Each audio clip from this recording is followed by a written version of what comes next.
किसी भी चीज़ को समझने के लिए सबसे पहले मन को शांत रखना चाहिए और फिर काम पर ध्यान देना चाहिए, क्योंकि हम मन से ही प्रश्न खोज लेते हैं और मन में ही जवाब देकर बैठ जाते हैं।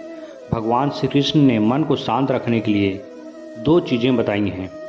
भगवत गीता में भगवान श्री कृष्ण कहते हैं, मन का बेचैन होना उसका स्वभाव है।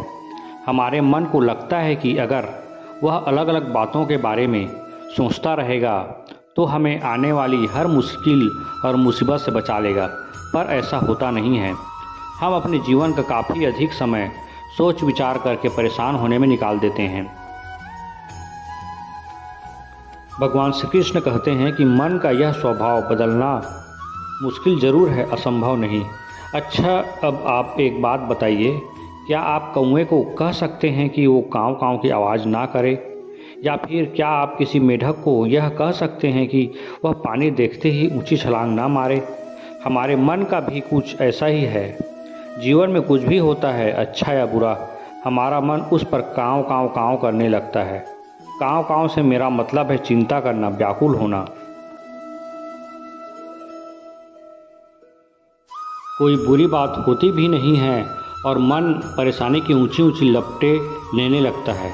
कभी कभी तो मुझे ऐसा लगता है कि हम में से कई लोग सिर्फ परेशान होने के लिए जीते हैं। सारी परेशानी, पीड़ा, दुविधा अक्सर हमारी मन की बनाई हुई कहानियाँ होती हैं। भगवान श्री कृष्ण हमें हमारे मन को शांत और स्थिर करने के लिए दो उपाय देते हैं। पहला, ध्यान लगाना या मेडिटेट करना। दूसरा, वैराग्य भाव सीखना। अब ध्यान या मेडिटेशन शब्द सुनते ही आप में से कई लोग कहेंगे कि आप आंख बंद कर सांसें अंदर बाहर नहीं ले सकते। यहाँ हम सब गलती कर बैठते हैं। मेडिटेशन या ध्यान का मतलब सिर्फ आंख बंद कर बैठना नहीं होता। मेडिटेशन का मतलब होता है अपना पूरा ध्यान किसी चीज़ पर लगाना और उसे हटने नहीं देना। अगर आप रोटी बना रहे हैं तो सिर्फ उस बात पर ध्यान दीजिए। अगर आप पिक्चर देख रहे हैं तो आप अपना पूरा ध्यान पिक्चर देखने पर लगाएं। यह मत सोचिए कि पिक्चर देखकर आप अपना कितना वक्त बर्बाद कर रहे हैं। जब आप जीवन के हर बड़े छोटे काम को पूरे ध्यान से करते हैं तो आपका जीवन ही एक मेडिटेशन बन जाता है।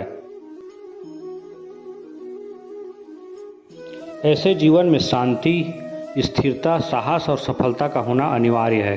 वैराग्य भाव दूसरा उपाय। वैराग्य का अर्थ यह नहीं कि आप सब कुछ छोड़कर जंगल में जाकर बैठ जाएं। वैराग्य का सच्चा अर्थ है कि आप जो काम कर रहे हैं उसका क्या नतीजा या रिजल्ट निकलेगा उसकी चिंता न करें। जैसे अगर आपने कोई इंटरव्यू दिया, आप यह कर सकते हैं कि पूरे मन से तैयारी करें और अपना बेस्ट देकर जाएं। वह नौकरी मिलना या ना मिलना आपके हाथ में नहीं है। इस नतीजे के पीछे अलग अलग चीज़ें हैं जो आपके बिल्कुल कंट्रोल में नहीं।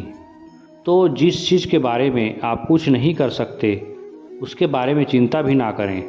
यही वैराग्य का सच्चा मतलब होता है और यही है भगवान श्री कृष्ण का दूसरा उपाय, मन को चिंता की लपटों से बचाने का। याद रखिए, आप पूरे के पूरे इंसान हैं, समझदारी, संयम और कुशलता से भरे इंसान। आपका मन जब भी कौवे की तरह अलग अलग बातों पर आपको परेशान करने लगे, तब अपने मन को भी प्यार से समझाइए और शांत कर लीजिए। बस अपने ऊपर विश्वास रखिए कि आप कभी अपना बुरा नहीं होने देंगे।